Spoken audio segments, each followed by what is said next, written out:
নমস্কাৰ সকলোকে স্মাৰ্টভিল অনলাইন ক্লাছলৈ স্বাগতম জনাইছো। আজি আমাৰ এইটো এটা নতুন টপিকৰ ওপৰত হ'ব ভিডিঅ'টো। ইয়াৰ আগতে আমি পাৰ্ট অফ স্পীচৰ ওপৰত ডিটেইলছ এনালাইজ কৰিছো, যে আমাৰ এই 8টা পাৰ্ট অফ স্পীচ আছে।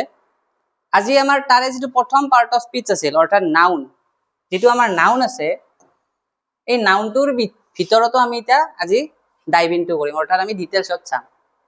তো নাউন ডিটেইলছত চোৱাৰ পিছত আমি প্ৰনাউন চাম, এনেকৈ আমি গোটেইখিনি যিখিনি ইম্পৰ্টেণ্ট পাৰ্ট অফ স্পীচ আছে সেইখিনি ডিটেইলছত আজি চাম। তো বেছি দেৰি নকৰো, টপিকটো আজি ষ্টাৰ্ট কৰো। Let's start the video'. তো এতিয়া আমাৰ কথা হ'ল, হোৱাট ইজ নাউন?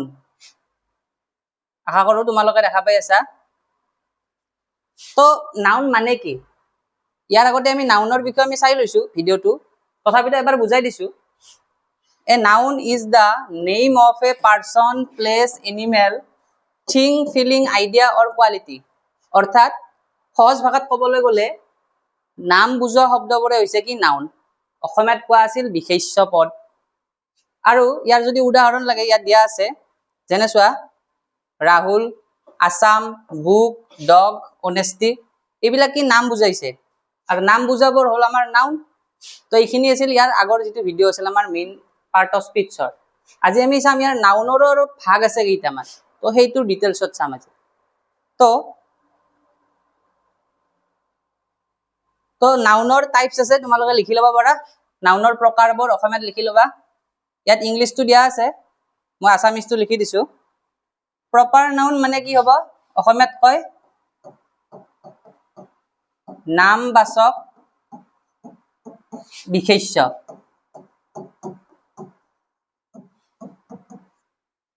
তাৰপিছত কমন নাউন মানে হ'ব জাতিবাচক বিশেষ্য।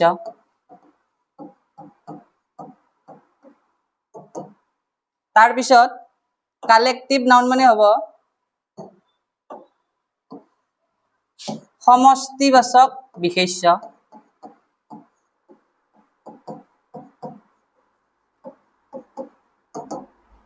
দেন মেটেৰিয়েল নাউন মানে হ'ব বস্তুবাচক বিশেষ্য।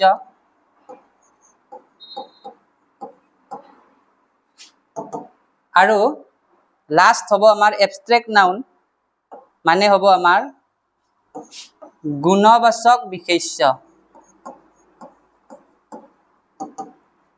তো এইকেইটা হ'ল আমাৰ নাউনৰ প্ৰকাৰ, অৰ্থাৎ বিশেষ্যৰ যিটো প্ৰকাৰ আছে। আৰু এই 5টাৰ বিষয়ে আমি উইথ ডিটেইলছ আমি এনালাইচিছ কৰিম। তো আজি আমাৰ ভিডিঅ'টোত ফাৰ্ষ্ট হ'ব প্ৰপাৰ নাউনৰ বিষয়ে। তো প্ৰপাৰ নাউনৰ ডেফিনেশ্যন দিয়া আছে, চাই ল'বা। A proper noun is the specific name of a particular person, place, river, country etcetera. অৰ্থাৎ পাৰ্টিকুলাৰলি যদি আমাৰ এটা নামটো মেনশ্যন কৰা যায়, তো তেতিয়া হ'ব আমাৰ প্ৰপাৰ নাউন, অৰ্থাৎ নামবাচক। ইয়াৰ যদি উদাহৰণ লাগে, উদাহৰণ দিয়া আছে চোৱা। এক্সামত এনেকৈ আহিব। তো কি আছে, ফাৰ্ষ্ট সেন্টেন্সটো আছে আমাৰ Rahul is my best friend. অৰ্থাৎ ইয়াৰে কোনটোত স্পেচিফিকলি কোৱা গৈছে? স্পেচিফিকলি কাৰ বিষয়ে কোৱা গৈছে? এই ৰাহুল নামৰ ল'ৰাজনৰ কথা কোৱা গৈছে। অৰ্থাৎ স্পেচিফিক মেনশ্যন কৰিছে, দ্যাটছ ৱাই কি হ'ব আমাৰ ৰাহুলটো প্ৰপাৰ নাউন। আৰু এটা উদাহৰণ আছে, Assam is famous for tea gardens. তো ইয়াত কাৰ বিষয়ে কোৱা গৈছে? এই আছাম নামৰ শব্দটোৰ বিষয়ে কোৱা গৈছে, অসমৰ বিষয়ে কোৱা গৈছে। অৰ্থাৎ ঠাইৰ নাম কোৱা গৈছে স্পেচিফিকলি। তো স্পেচিফিক মেনশ্যন থাকিলে হ'ব আমাৰ প্ৰপাৰ নাউন। তো এইটো আছামটো কি হ'ব আমাৰ প্ৰপাৰ নাউন। আৰু আছে চোৱা, ব্ৰহ্মপুত্ৰ ফ্ল'জ থ্ৰু আছাম। তো ইয়াত কাৰ বিষয়ে কোৱা গৈছে? এইবাৰ ব্ৰহ্মপুত্ৰৰ বিষয়ে কোৱা গৈছে। তো এই ব্ৰহ্মপুত্ৰটো কি হ'ব আমাৰ প্ৰপাৰ নাউন, অৰ্থাৎ স্পেচিফিকলি মেনশ্যন কৰা গৈছে। তো এইটো হ'ব আমাৰ নদীৰ নাম। তো এইটোৱে আছিল আমাৰ কি প্ৰপাৰ নাউন। জাষ্ট মনত ৰাখিলে হ'ল, স্পেচিফিক মেনশ্যন যদি কৰা থাকে নামটো, তো এইটো হ'ব আমাৰ প্ৰপাৰ নাউন। তো ইয়াৰে নেক্সট আমি ভিডিঅ'টোত চাম, আজি নাচাওঁ, কমন নাউনৰ বিষয়ে চাম। চ' থেংক ইউ।